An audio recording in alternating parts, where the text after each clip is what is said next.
Nuansa merah putih mewarnai jalan-jalan utama di Kota Ambon menjelang hari ulang tahun ke-80 Republik Indonesia.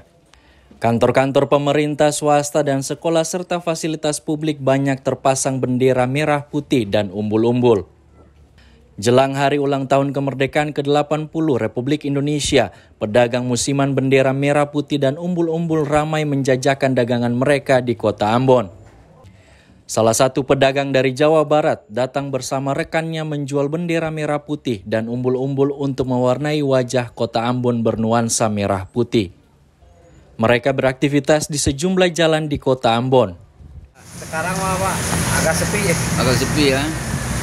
Tapi dalam satu hari ada laku lihat? Ya ada, sedikit-sedikit buat makan. Tanggal 16 lah, tanggal 16 Agustus. Ya udah itu Pak, habis nggak habis pulang. Selain bendera merah putih dijual bandir umbul-umbul panjang 3 meter, background motif 10 gelombang untuk kantoran.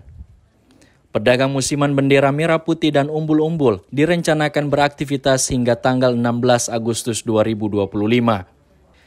Ridwan Makassar dan Samsudin Sanduan melaporkan.